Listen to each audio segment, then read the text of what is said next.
कारण पूछा और कैकेयी जी ने जब पूरी बात बता दी तो राम जी की भाषा बदल गई।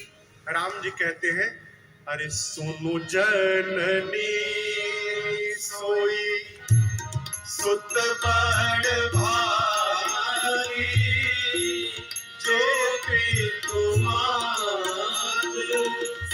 वचन अनुरागी। सुनो जननी सोई सुत बड़ भागी, जो भी तुम्हार वचन अनुरागी। तनय मातु पितु को सनिहारा, दुर्लभ जननी सकल संसारा। तनय मातु पितु को सनिहारा, दुर्लभ जननी सकल संसारा। दुर्लभ जननी सकल संसारा, दुर्लभ जननी सकल संसारा। राम जी कहते, हे जननी, वो पुत्र बड़भागी है मां जो अपने माता पिता के वचन में प्रेम करे, चरण में प्रेम न करे, वचन में प्रेम करे। जो पुत्र अपने व्यवहार से अपने माता पिता को संतुष्ट कर दे मां, वो पुत्र संसार में दुर्लभ पुत्र है। राम को सौभाग्य मिला कि मैं अपने पिताजी के वचनों को पूर्ण करने का लिए वन में जाऊं। मेरा छोटा भाई भरत बड़ा बनने वाला है माई, मैं तो बड़ा पहले से हूं, अब मेरा छोटा भी बड़ा बनने वाला है मां। भरत राजा बन जाएगा, मैं पिताजी के वचन को पूर्ण करूंगा। आज ब्रह्मा जी सब प्रकार मेरे अनुकूल हो गए मां, मेरे से बड़भागी संसार में आज दूसरा कोई नहीं। इतनी सी बात को लेकर इतना दुख, कहीं मेरे से कोई अपराध तो नहीं हो गया है मां? इतना दुख होने लायक तो ये बात नहीं है मां, कोई अपराध तो नहीं कर दिया हूं मैं? कैकेयी मां ने कहा, राम, जितना मैं तुम्हें जानती हूं पुत्र, मेरे राम के भीतर अपराध करने की पात्रता नहीं है। मेरा राम अपराध नहीं कर सकता कभी। राम, यही कारण है चौथेपन में पिता के कीर्ति में कलंक न लगे, वही व्यवहार कर। राम जी ने पिताजी के चरणों में प्रणाम किया, महाराज की मूर्छा गई। महाराज ने राम जी को हृदय से लगा लिया। और इस प्रसंग को आप पढ़िएगा। महाराज ने जब राम जी को गले लगाया तो मन ही मन भगवान शंकर से प्रार्थना करते, आशुतोष तुम अवधारतारी, आरती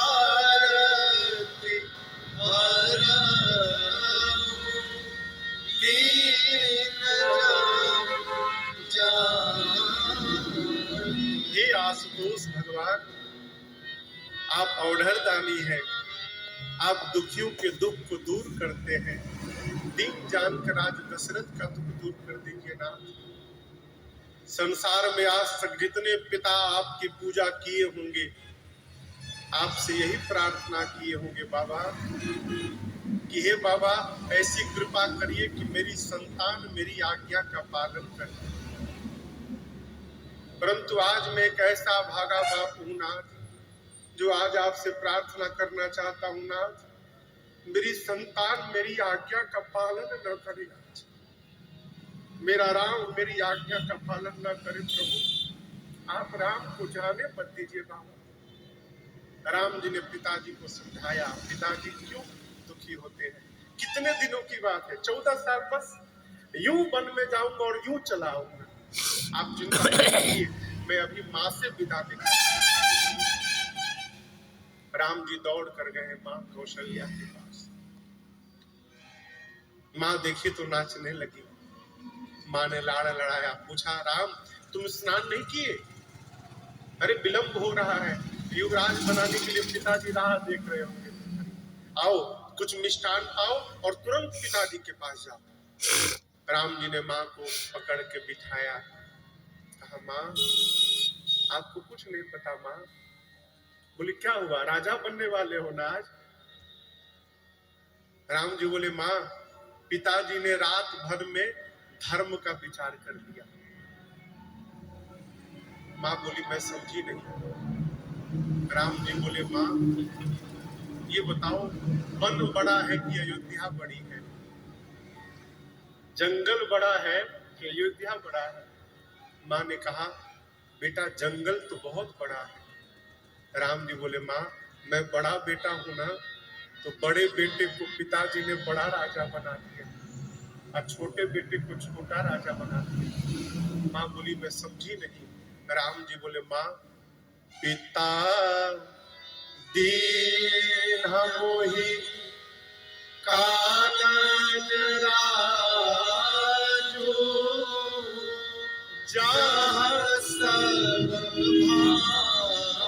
भाई मोर बड़ काजू। यहाँ मेरे प्रभु की भाषा पर ध्यान दीजिए। राम जी ये नहीं कहते कि पिताजी ने मुझे वनवास दिया ना, पिताजी ने मुझे जंगल का राज्य दिया है जहां मेरी बड़ी आवश्यकता है। मैं आपसे विदा लेने आया हूं। राम जी के ये मधुर वचन मां के हृदय में बाण की भांति लग गए। क्या कारण हुआ राम? साथ में सुमंत जी के पुत्र थे, उन्होंने पूरी बात बता दी। तब मां कौशल्या ने कहा राम एक पुत्र के जीवन में पिता की आज्ञा का पालन करना, इससे बड़ा धर्म पुत्र का दूसरा कुछ नहीं होता।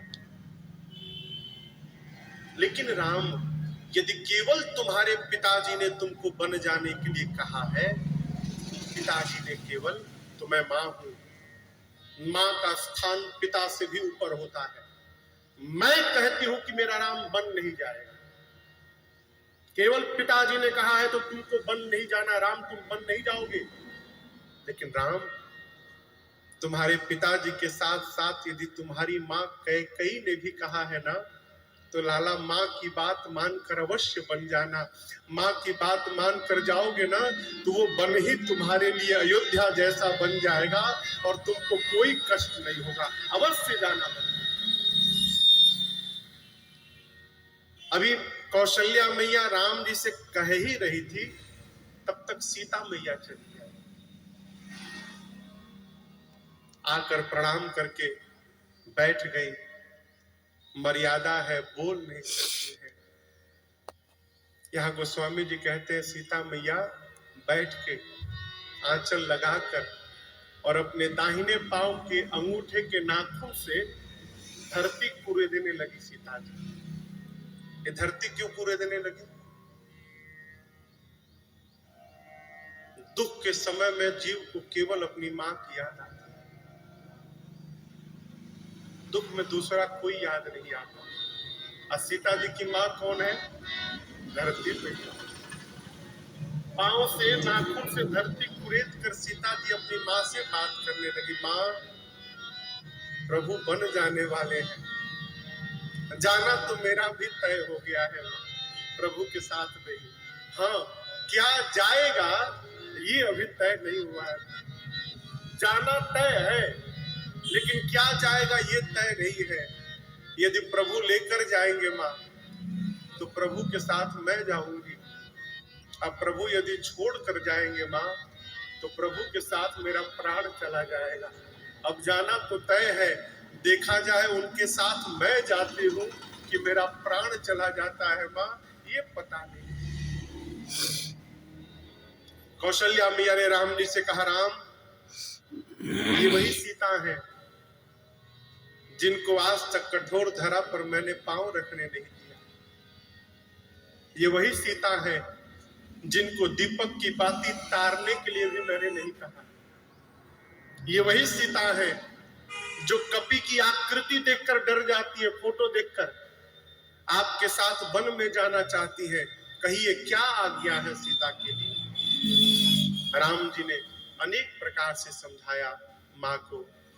वन बड़ा भयानक है, हिंसक पशु है, कंकड़ीले मार्ग है, पत्थर है, नदियां हैं, निशाचर है। आप बड़ी सुकुमार हैं सीता, आप वन के लायक नहीं है।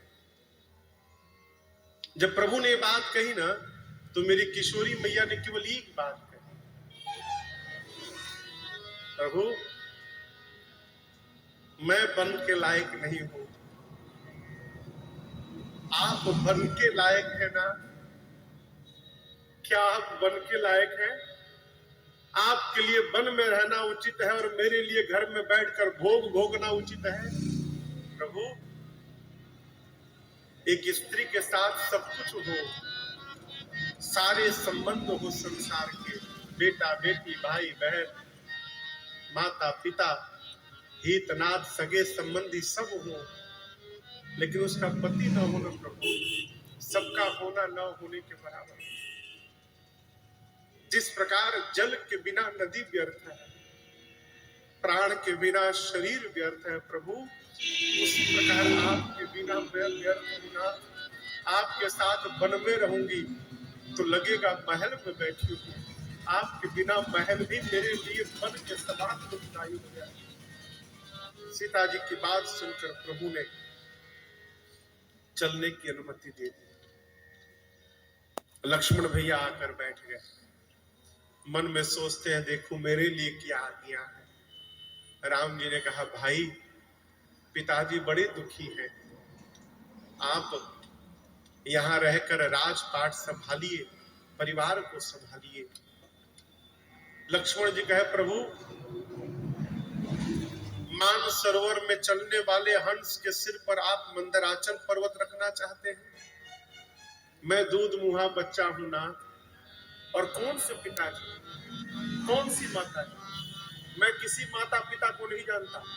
मेरे लिए संसार में जितने संबंध हैं आप ही मेरे माता हैं, आप ही मेरे पिता हैं, आप ही मेरे सद्गुरु हैं, आप ही मेरे भाई हैं, आप ही मेरे भगवान हैं, आप ही मेरे सखा है ना।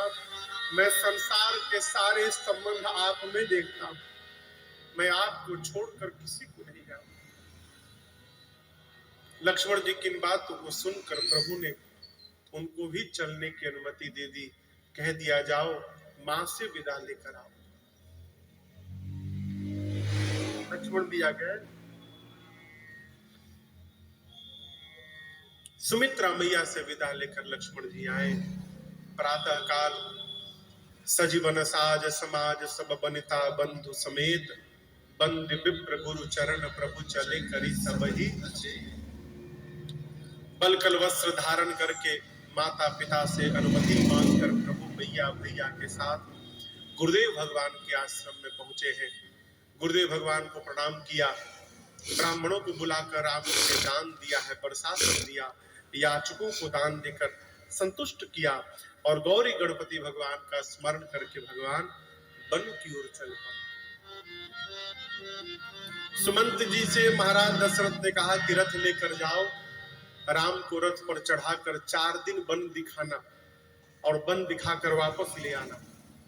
लेकिन सुमंत राम तो सत्यव्रती है, नहीं आएगा। अगर राम ना लौटे सुमंत तो सीता को लेकर अवश्य आना।